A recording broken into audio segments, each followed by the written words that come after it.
Gênesis capítulo 3, versos 1 a 24, texto bem conhecido. Gostaria que você pudesse acompanhar comigo. Amém?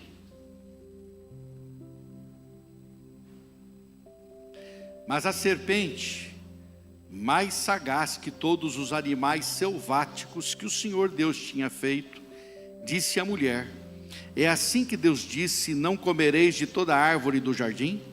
Respondeu-lhe a mulher: do fruto das árvores do jardim podemos comer, mas o fruto da árvore que está no meio do jardim, disse Deus: dele não comereis, nem tocareis nele, para que não morrais.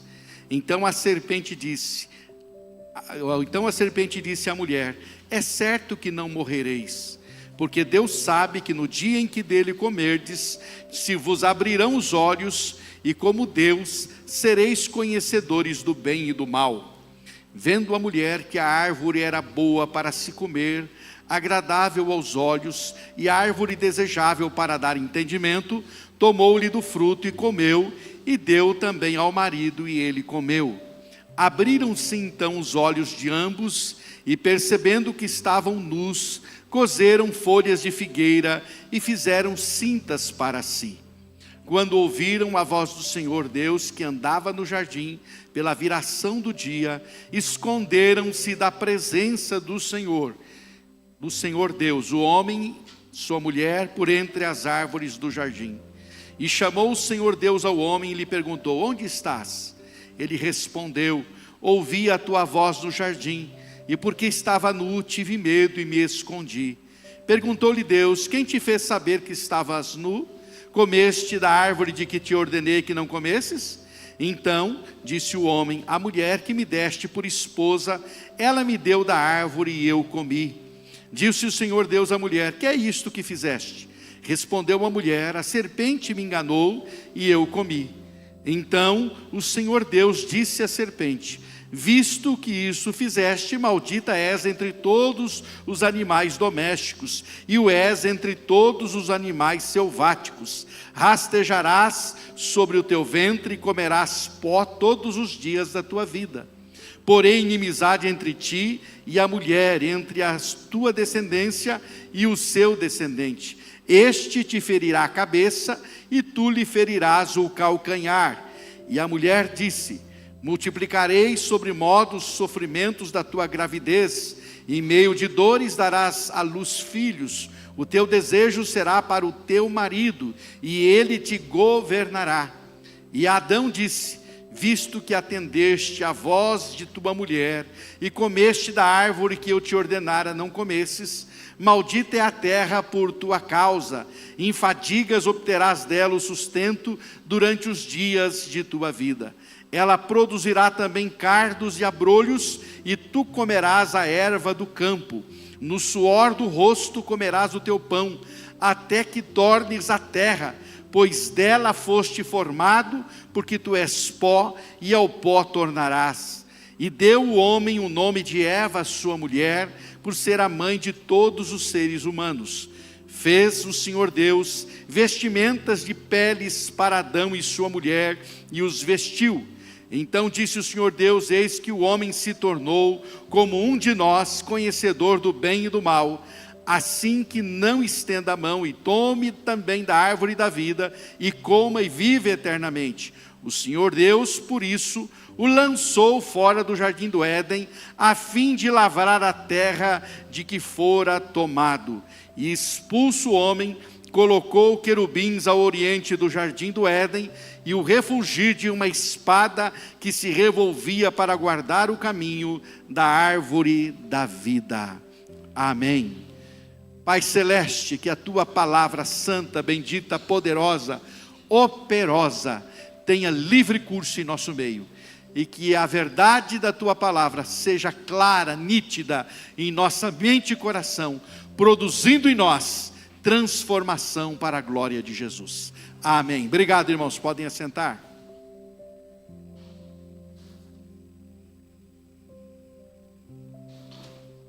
As causas da cruz.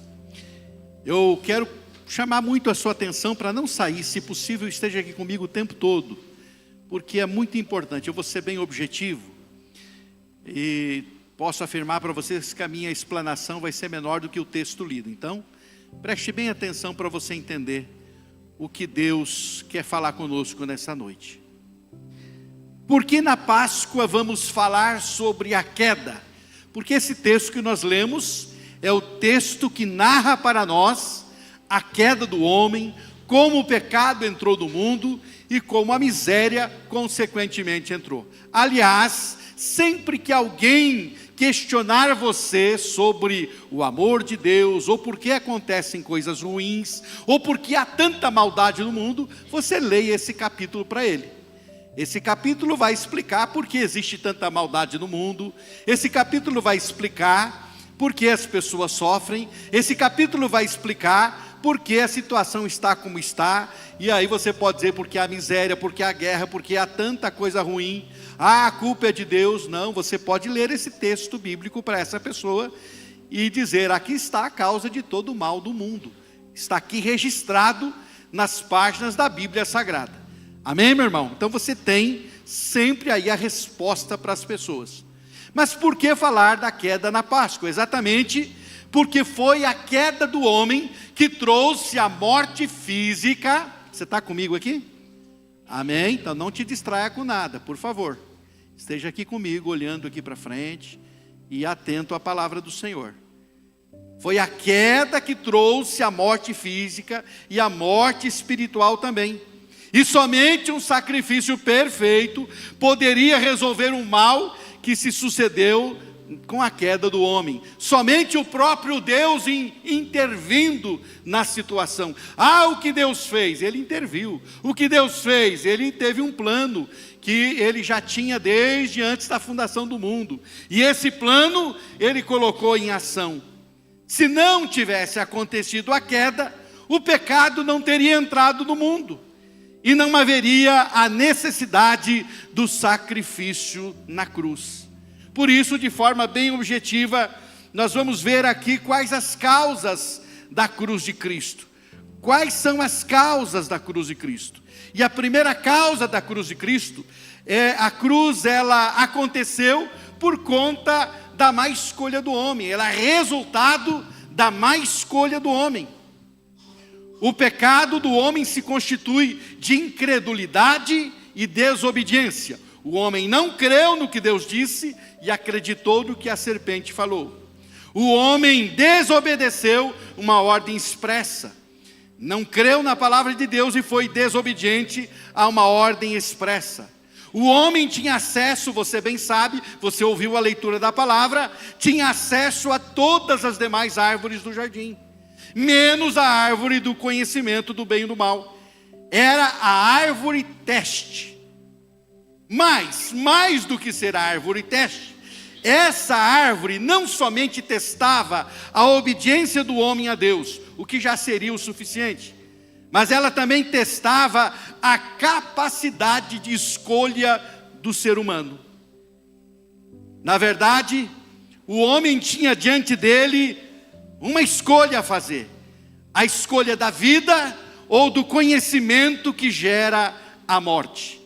Ele escolheu conhecer aquilo que gera a morte. Diz o texto, e é importante frisar mais uma vez, olha o que diz o texto.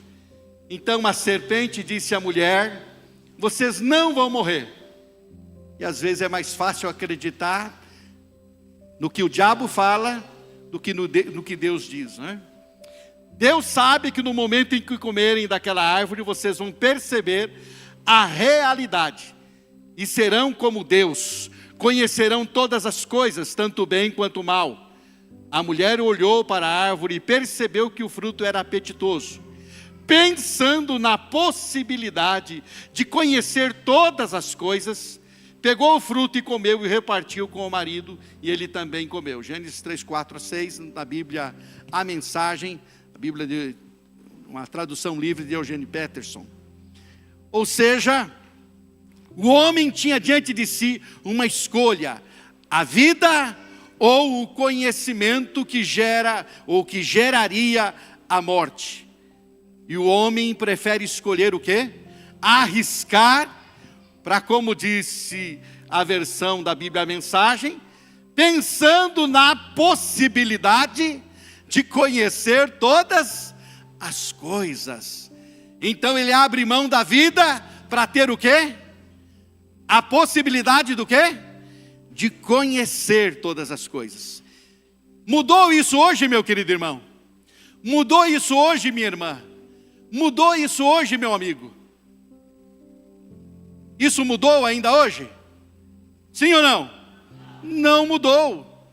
Desde cedo há uma curiosidade para experimentar o que gera a morte. É o famoso vou pagar para ver no que dá. É isso. É essa curiosidade para conhecer o sexo. É essa curiosidade para conhecer as drogas. É essa curiosidade para conhecer o liberalismo moral. É essa curiosidade para conhecer a falsa liberdade. E aí, ainda hoje ouvimos as pessoas dizendo, eu faço, mas eu paro a hora que quiser. Isso é verdade? Mentira. Tem gente sofrendo para se libertar de uma série de vícios e de pecados, e está difícil. Ah, mas eu faço e paro a hora que eu quiser. Engano. Então a má escolha do homem resultou no pecado, que trouxe como consequência a morte. E somente a morte de alguém sem pecado resolveria o problema de uma vez por todas. E resolveria o problema dessas graves consequências e poderia restaurar a vida do homem. Então a cruz, ela na verdade aconteceu por causa de uma má escolha do homem. E muitas vezes, a dor e o sofrimento que o pecado trazem, acontecem por causa das nossas más escolhas. Mas eu gostaria que você não esquecesse isso, e que você repetisse comigo isso agora. Repita assim: a cruz só aconteceu por causa de uma má escolha. Não esqueça disso.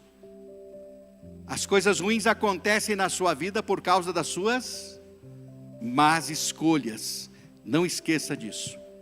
Mas, uma outra causa da cruz. Por que a cruz teve que acontecer? A cruz foi necessária porque o homem não pode salvar-se a si mesmo. O homem não tem condição de salvar-se a si mesmo. Por não poder o homem salvar-se a si mesmo, a cruz então foi o remédio, a solução. Meus queridos irmãos, irmãs, amigos, preste atenção nisso. As filosofias e as muitas religiões insistem numa força interior capaz de salvar o homem e libertar o homem. As religiões e as filosofias insistem, você é bom, você tem dentro de você uma força que pode te libertar, você tem que buscar dentro de você. Busca lá no fundo, você vai encontrar um monte de pecado lá no fundo. Porque quanto mais fundo você vai, mais você vai ver que o negócio é feio. Essa é a verdade. Libere a força interior que há dentro de você, dizem os esotéricos. Libere, vai lá, você consegue. Por mais que o homem busque por si mesmo salvar-se, ele jamais conseguirá fazer isso. O máximo que o homem consegue são as folhas de figueira. Diz o texto bíblico que na mesma hora em que pecaram, eles tentaram resolver o problema. Eles tentaram agora um paliativo. Eles tentaram agora uma solução. Na mesma hora os dois, de fato, perceberam o quê? A realidade. E a realidade não era que a serpente tinha dito. A realidade era outra. A realidade era do medo. Eles não tinham sentido medo até então. Porque quem anda com Deus, e Deus é amor, não tem medo. O perfeito amor lança fora o medo. A primeira vez que eles sentem medo, então eles tentam buscar uma solução para amenizar a situação. Perceberam a realidade, descobriram que estavam nus. Então o que eles fizeram? costurar umas roupas provisórias feitas de folha de figueira. Gênesis 3:7 na Bíblia, a mensagem. O máximo que o homem consegue fazer é isso. As tentativas humanas são meros paliativos que fazem a consciência calar por breves momentos, pois logo ela começa a acusar e a gerar medo de novo. E note que o medo afasta de Deus. O medo afasta de Deus. Essa é a verdade. A cruz é o resultado da incapacidade do homem de salvar-se a si mesmo. A cruz aconteceu porque o homem não pode salvar-se a si mesmo. Compreende isso, irmão? Então, por isso, por mais que você tente, você não vai conseguir nem ser bom e nem chegar ao céu por conta própria nunca.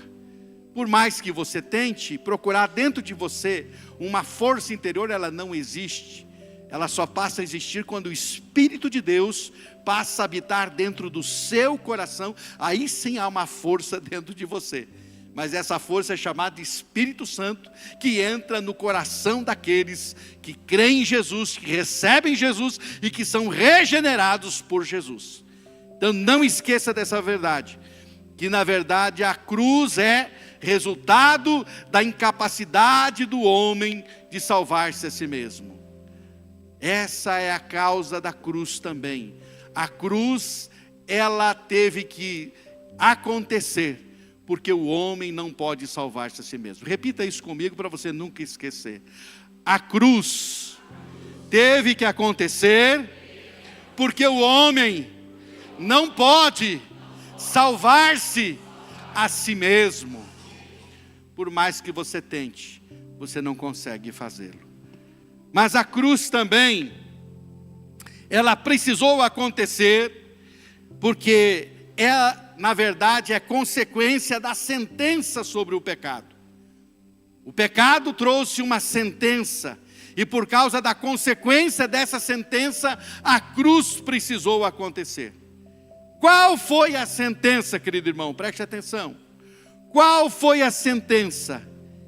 E disse a mulher, ele disse à mulher: multiplicarei suas dores no parto. Está aí, minha irmã, por isso você sofre tanto quando vai dar luz, não é? Você dará luz a seus filhos em meio a dores. Você vai querer agradar a seu marido, mas ele governará sobre você. E disse ao homem, por ter dado ouvidos à mulher e comido da árvore de que o proibi de comer, não coma dessa árvore, até mesmo a terra será o quê? Amaldiçoada por sua causa. Tirar o alimento da terra será tão sofrido quanto o parto da mulher. Você sofrerá para trabalhar durante toda a sua vida. A terra produzirá espinhos e mato, e para você será penoso conseguir alimento. Você vai plantar, regar e colher, vai suar na lavoura, de manhã cedo até bem tarde, até que você volte para a terra morto e enterrado. Você começou como pó, e como pó também acabará. Ou seja, a sentença foi essa. E mais ainda, essa sentença ainda foi maior. Por isso, o Eterno os expulsou do jardim do Éden e mandou-os trabalhar na terra, a mesma de que eles haviam sido feitos. Ele os tirou do jardim e deixou um anjo querubim de guarda no lado leste e uma espada de fogo se movendo de um lado para o outro, guardando o caminho que leva à árvore da vida. Perceba, o Eterno os expulsou do jardim. Ou seja, a sentença mais terrível, querido, não foi o sofrer para ganhar o pão de cada dia, não foi dores de parto para a mulher, não foi a terra criar mato, não foi o homem ter que trabalhar de sol a sol, não. O mais terrível de tudo não foi a sentença da morte física, e sim a morte espiritual. A morte espiritual foi a pior e a maior sentença. O afastamento de Deus é morte espiritual. Sem Deus, o homem está morto. Sem Deus, não há vida. O afastamento de Deus, querido, é morte. Isso que acontece aqui, ó. O Eterno os expulsou do jardim. Eles estão agora longe de Deus. E longe de Deus significa morte. A sentença é morte. Sem Deus, o homem está morto. Sem Deus, você não vive. Você não está vivo. Você se move. Você se alimenta, você trabalha, mas isso não é vida. A verdadeira vida vem de Deus e da relação com Deus. A sentença foi a expulsão do homem da presença de Deus. A cruz foi necessária para aproximar o homem novamente de Deus. Jesus não morreu tão somente para nos dar a vida eterna, mas acima de tudo, para restaurar a nossa comunhão com o Pai. Ele morreu para nos salvar? Morreu. Ele morreu para nos dar vida eterna? Morreu. Mas salvação e vida eterna é apenas uma consequência da restauração da verdadeira vida. Porque o que ele veio fazer é novamente nos aproximar de Deus. Por isso o apóstolo São Paulo entendeu isso muito bem e escreveu isso aos romanos, dizendo que agora, justificados pela fé, nós voltamos a ter paz com Deus. Por isso, o apóstolo Paulo, escrevendo aos Efésios, vai dizer no capítulo 2, que nós estávamos mortos nos nossos delitos e pecados, mas ele veio e nos deu vida estando nós mortos. Então ele nos veio trazer a vida espiritual, a reconciliação com Deus, a comunhão com Deus. O maior presente que Jesus trouxe na sua morte não foi a vida eterna, foi a relação com Deus ser restaurada. Foi isso que ele trouxe de mais precioso. Agora, será que você entende isso? Será que os cristãos entendem isso? Será que os crentes compreendem isso? Por que eu estou perguntando isso, meu querido? Porque parece que o relacionamento com Deus não é a prioridade na vida de milhares e milhões de pessoas que se dizem cristãs, quando deveria ser, porque é o maior privilégio, a maior bênção que Jesus trouxe através do seu sacrifício, foi a nossa restauração, a nossa reaproximação, agora a restauração da nossa amizade e comunhão com Deus. Ele não veio apenas tão somente dar vida eterna. Sabe por que ele dá a vida eterna? Sabe por que você tem a vida eterna? É porque ele quer que você se relacione com ele por toda a eternidade. Não é uma questão apenas de dar vida para você viver. Não, é para que você esteja em comunhão com ele eternamente. Então a vida eterna é uma consequência do fato de Deus querer ter comunhão com você para sempre. Entendeu isso? Por isso ele nos dá a vida eterna. Não é para você viver, vou viver no céu. Alguém até imagina que vai amarrar uma rede, né, lá na beira de uma praia e estender debaixo de 2 pés de coqueiro e ficar lá, agora a eternidade toda de papo pro ar. Não, não é isso. Isso não é a vida eterna.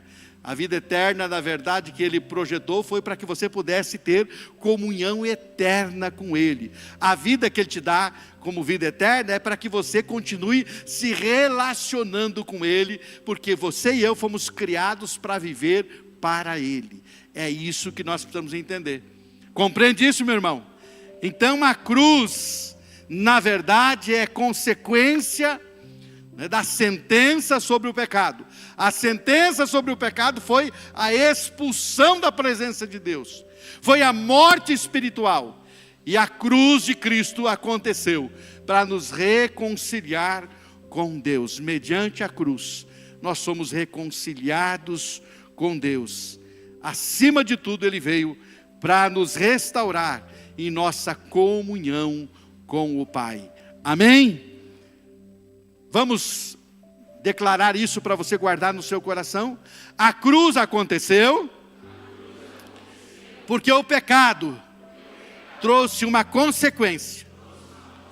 A cruz aconteceu por causa da sentença do pecado. por isso ela aconteceu. Se não houvesse essa sentença de afastamento, não precisava haver cruz para reaproximar. Por causa dessa sentença, Jesus precisou vir e morrer para nos trazer de volta para o Pai. E ainda, a cruz precisou acontecer porque ela é resultado da solução anunciada.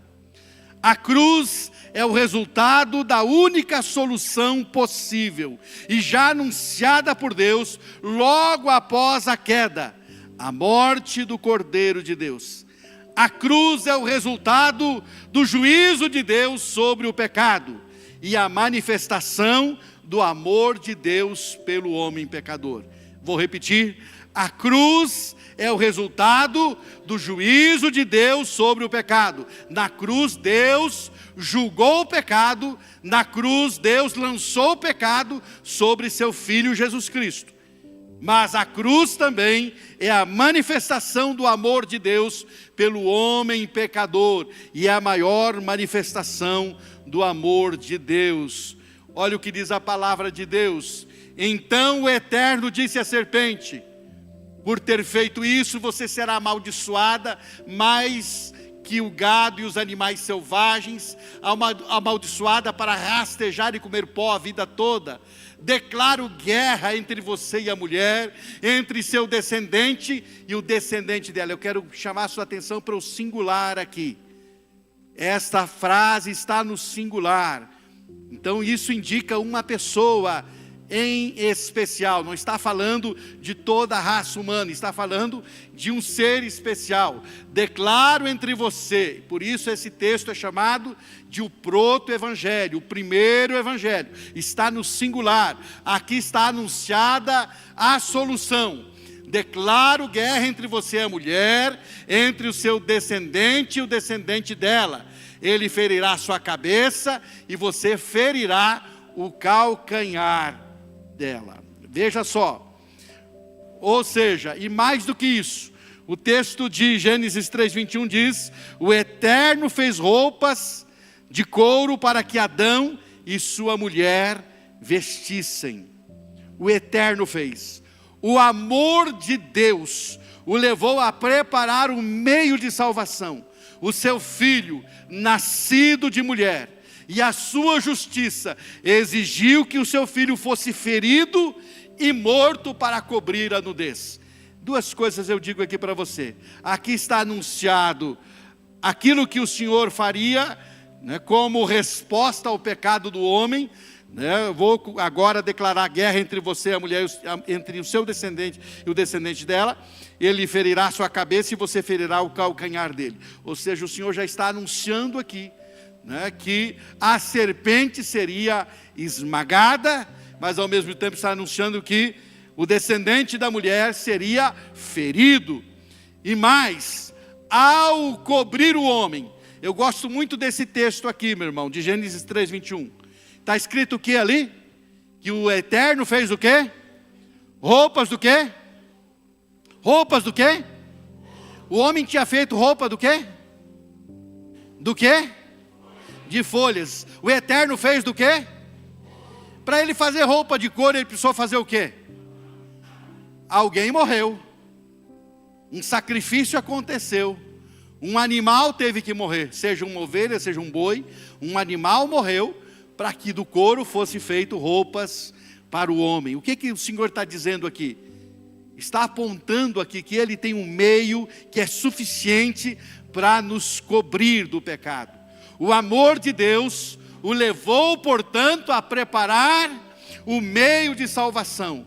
O seu filho nascido de mulher. E a sua justiça exigiu que o seu filho fosse ferido e morto para cobrir a nossa nudez. O seu filho foi morto para cobrir a nossa nudez.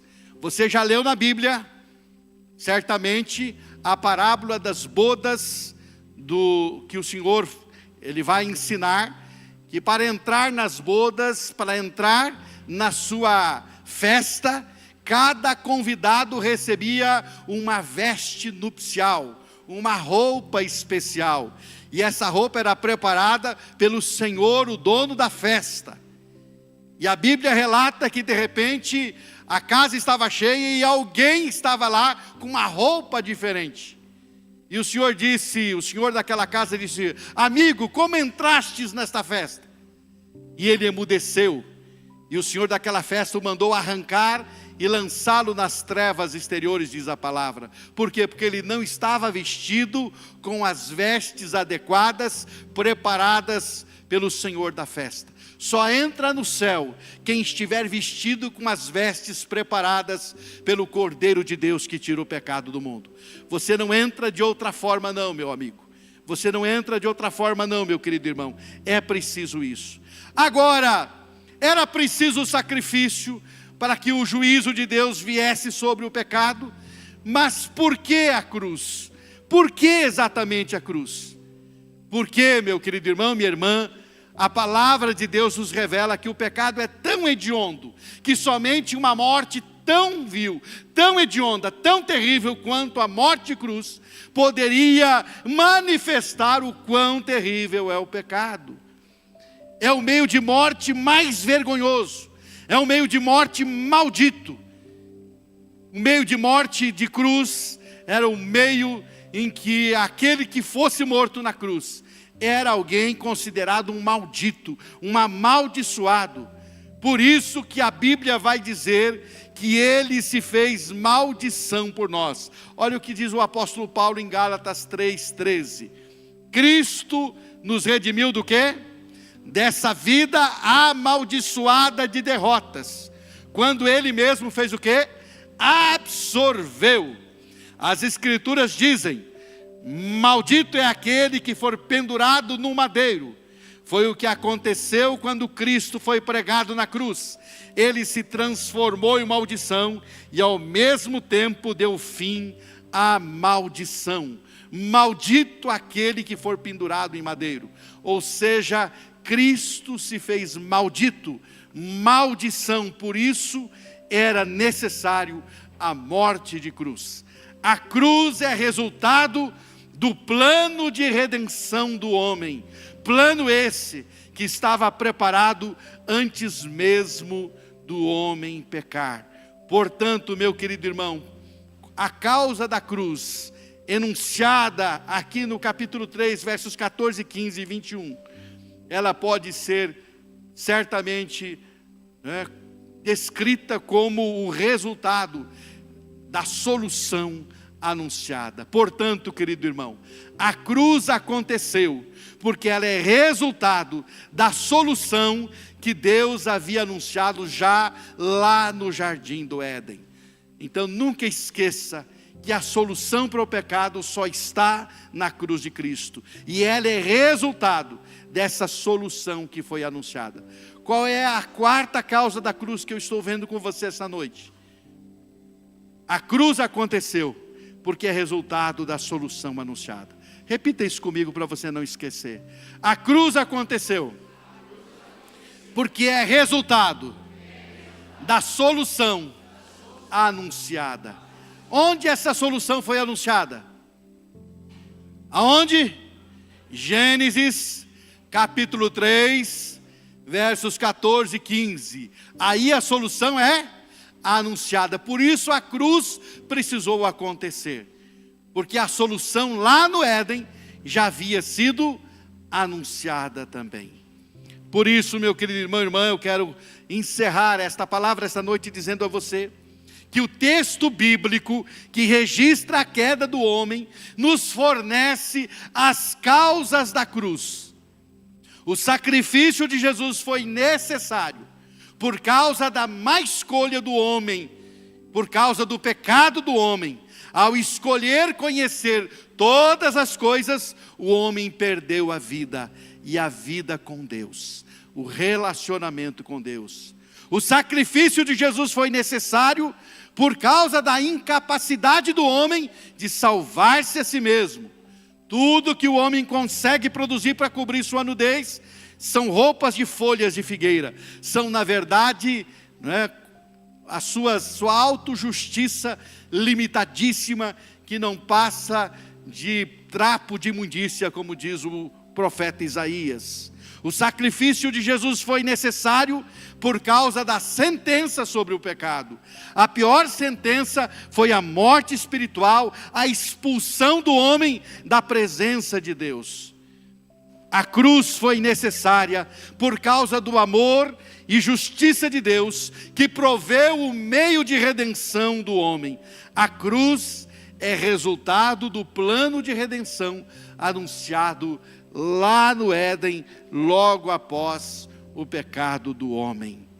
Por isso, nesta noite, ao ler esse texto bíblico, nós vamos reafirmar esses valores e verdades.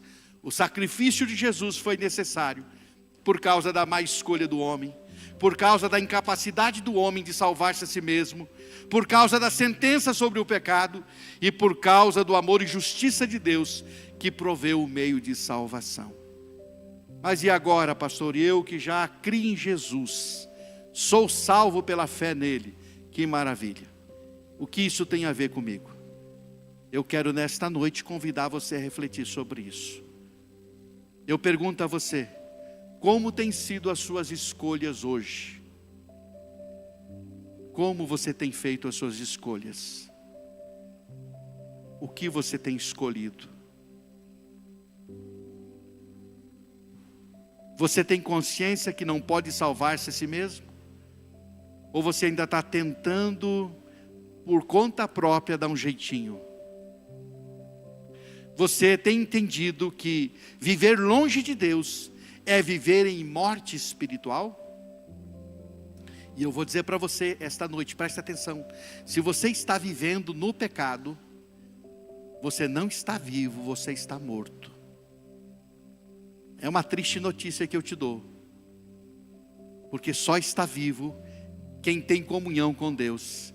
E o pecado impede essa comunhão com Deus. Não sou eu que estou dizendo isso. É a palavra de Deus que diz: os vossos pecados fazem separação entre vós e o vosso Deus. Há uma parede. E isso só pode ser resolvido com arrependimento, conversão e volta para Deus, através do sacrifício do Calvário. Se você foi tocado por essa mensagem, não deixe de curtir esse vídeo. Inscreva-se no nosso canal no YouTube e assim você pode ter acesso a mais mensagens como essa para edificar a sua vida. E se você deseja fazer parte da nossa igreja e ter mais acesso às nossas informações e novidades, é só você baixar o nosso aplicativo no seu celular. Baixe gratuitamente. É só você abrir a loja virtual no seu celular e digitar IBI Cascavel. Ali você baixa o nosso aplicativo e tem mais acesso às nossas novidades e faz parte dessa família também. Deus te abençoe e um grande abraço.